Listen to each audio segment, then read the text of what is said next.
Has the rise of hazy IPA over the past 5-6 years changed what's been grown in a material way across the business, or have you seen a difference in what people are asking? Has there been a material or is it just not big enough to really register on a scale that would matter for that in that sense? Yeah, I mean, there's lots of different ways to create haze. Typically, actually, when we're measuring the quality analysis on a malt, we're actually going for really clear. So we measure in nephelometric turbidity units, which is my favorite measurement to say in the lab. And typically 10 or less is what we're thinking of for a good clear barley or a good clear wort. So I would say most of the haze production is something that's well beyond the thought of variety or necessarily the malt. There are lots of things about the malting process that can create haze intentionally or not. An under-modified malt is going to have more starch, more larger sugars in there, so you can get something like a dextrin haze from that. Whereas something that's over-modified, you're really solubilizing that protein. You can start to get haze from the protein aspects there. So it definitely plays into it. But as far as how that communication goes back to the maltster or the malting process, or thinking of variety, that kind of thing, it's definitely very much on the edge of what that would be. That said, there is other research that we're doing right now where we're looking at amino acid composition, and we have a graduate student that we hope to be bringing on, and that was one of his questions. I'm interested in haze. That's something that the brewers are all about right now. I want to understand more about how that's created. And so with some of the work that we've currently got going with the protein structures and amino acids in barley, that's a question that I think we'd be well suited to try and chase after a bit. Could you create a barley that would, there's always breeding and things like that, that would lean more into those qualities? Like you just say, people are looking for new variants and sourcing different grades. Is that a thing that, kind of is an active thing, or brewers even bringing that to you, Hannah or Jesse, as a hey, how do we get more, how can I up my haze game using this aspect versus throwing in more oats, or whatever that would be? I think the biggest thing that brewers come to us with is flavor. And that's so when I mentioned before, Maris Otter and Golden Promise, they're heirloom lines that the brewers that we've interacted with really have this sense that there's something there flavor-wise that maybe modern varieties don't have. And when you think about the breeding process over the past several decades, it's not necessarily that breeding has tried to go away from flavor. It's just that if you have a lot of targets that you need to go after and you listen to what the brewers are asking for, over the last several decades, flavor hasn't been one of them. And so we've been running towards different targets, and it's possible, it seems likely that flavor is something that has been kind of left aside as we select for other aspects. And so that was a mentality that was really strong for our breeder, Jamie Sherman, when she came on in 2016. And so the first big project that she undertook was what we call our heirloom research project. So we've got about 300 different lines. They're taken from about 46 different countries around the world. There's 6-row, there's winter, there's spring, there's 2-row, there's every variation that you can think of. We actually called it our heirloom, or our museum, when we would grow it out in the field, because each plot of barley is about, you're probably all sitting at a table or something. It's about a size of a table. But then when you look at 300 lines growing out in the field, and some are short, some are tall, they're light green, they're awnless. It's just this menagerie of different types of barley.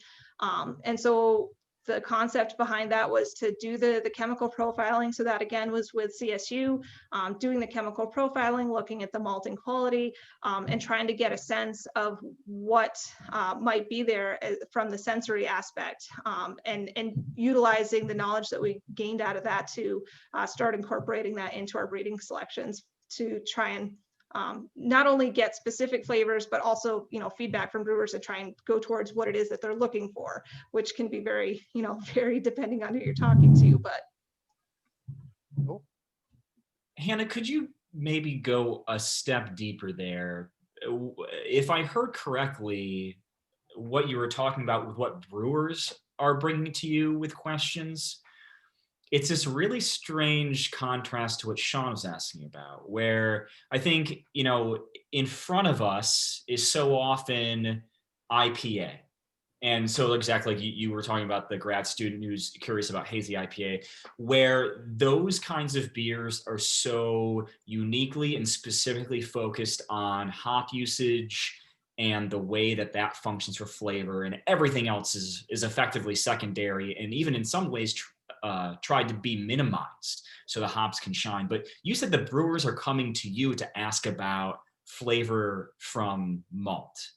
Mhm. So this may be a two-part answer in a way, because I'm curious if that flavor is meant to do something different, or if that flavor is meant to act in a way to accentuate maybe what beers, IPA, for example, is something that's already working well. So something that will play well with hops on a chemical level. Yeah, I think it's going to be both. I mean, every brewer has a different concept of what their either their next big project is, or what their underlying values as far as, you know, what type of brewery, what type of beer they like to make. And it can absolutely be both of those things. You know, something that's you know, light and clean and not necessarily highlighting the flavors, that still is a specific flavor. You know, clean is a flavor. Whereas something that would play well into a specific type of beer or whatever it is that they're looking for, that would take a totally different barley. Jesse, with all of these things that we've heard Hannah talk about from the research point of view, what have you found maybe engaging with members of the Craft Maltsters Guild? What are some of the things that they're asking about? Where are some of those conversations going right now? That's a good question, because I get so many questions every day from members, being in the role that I'm in. Yeah, I would say members right now are just looking, you know, for ways to differentiate their products, to set, you know, set themselves apart, yeah, from the big guys. And one way they're doing that is with like our Craft Malt Certified Seal program. They're offering that to brewers and distillers as a way to, you know, to show to the consumer that, you know, this product that they're buying is made with craft malt. It's supporting a local farmer. Yeah, I think that that's definitely been something we've seen. Increasing in interest from breweries and distilleries using craft malt, wanting to, you know, get that message across to the consumer, and we're able to give that to them with the seal. Thanks, Sean, for that question. Is anybody else have anything they want to ask Jesse or Hannah? I had one more dumb question, if that's all right. Yeah, Sean. I'm just thinking of white labs with yeast, or if you ever been, you know, they did, you know, you can taste different things, maybe with different yeast, different, you know, for that tasting profile thing.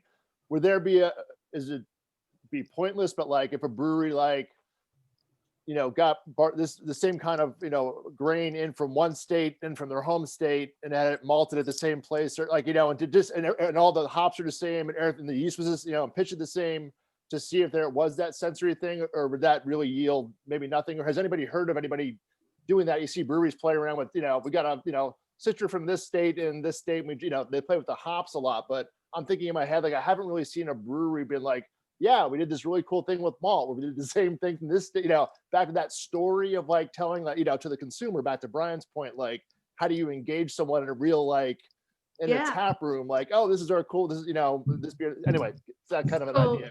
There totally is a way to do that. And I'm going to tell you a little bit about that. And then I'm going to tell you about how we're really taking it to the next level. So there's this hot seat method that I mentioned before, where you basically are making a malt tea. That is a fantastic way to compare malts. And that could be lots of different, you know, things that you might be interested in asking a question of. You know, maybe you're a brewer that is considering a new malt and you want to compare it to some of the malts that you've become accustomed to. That's, you know, one way. Perhaps you are considering moving to a new base malt, and you really don't want it to change what your flagship beer qualities are. You could do it as a comparison for integrating a new product into your system. You could do it as a quality control aspect. You know, you expect your base malt to come in from your supplier and have the same consistency, and a maltster is 100% going to be doing the same thing with their own malts for their own quality control, that they expect it to have the same profile every time for different products. So from consistency to product development, there's all kinds of different ways that this method can be used. And you're right, not a lot of people know about this method. So we do a lot of demos with this. We do, you know, we bring tours in, we do demonstrations, any chance that we have. We've actually done it out at our field days where we've had different, you know, here's 12 different varieties, come out to our field day. We've got it malted and we've got hot steep so that you can see the variety growing and you can taste the differences from one to the next. So that's something that we definitely are trying to push the education front on, getting people aware of how to do this method, which it's meant to be simple and straightforward. It's a few items that you need to get off of Amazon. We actually have it on the Guild's website, you know, a list of all the things that you can, you know, purchase to do this method. But so to push it to the next level, we actually have a whole competition that's built around this, where we're wanting to showcase craft malt and the best that it can be. And so this year we're in our third round of doing this competition. The awards will actually be announced at the conference. We're going to have it live to conference goers. It's going to be on Facebook and Instagram too. So we're trying to really get the word out about this fantastic competition. But this year we had two different categories. We had a Pilsen and a pale malt. We had roughly about 20 maltsters or 20 malts that were sent in for each of these two different categories. Because it's, you know, it's fairly involved to have enough judges to be able to compare 40 different malts, and you've got to do the hot steeps in preparation for all of that. And with COVID this year in particular, it meant that we had remote judges. So we had about 83 judges from about 20 different locations all over the country.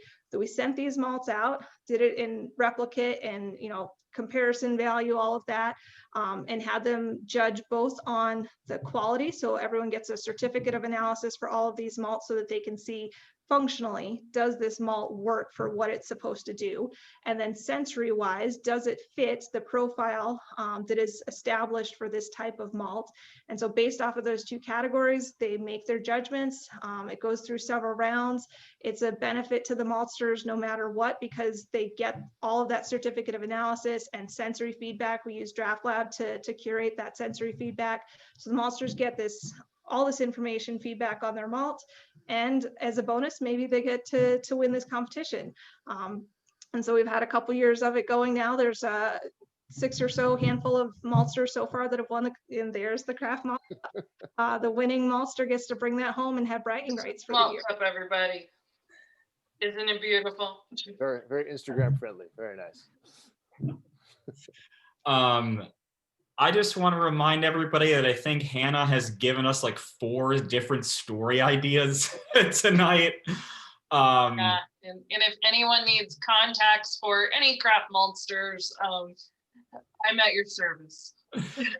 So I'm gonna end the formal portion of our discussion. So please do stick around. Paige, if you've got like 15 minutes, I'd love to maybe kick it to you a little bit because you've been active in the chat box too. So I'm going to stop the recording and then we can hang out as people want to stick around too. But the official thank you to Jesse and Hannah as well.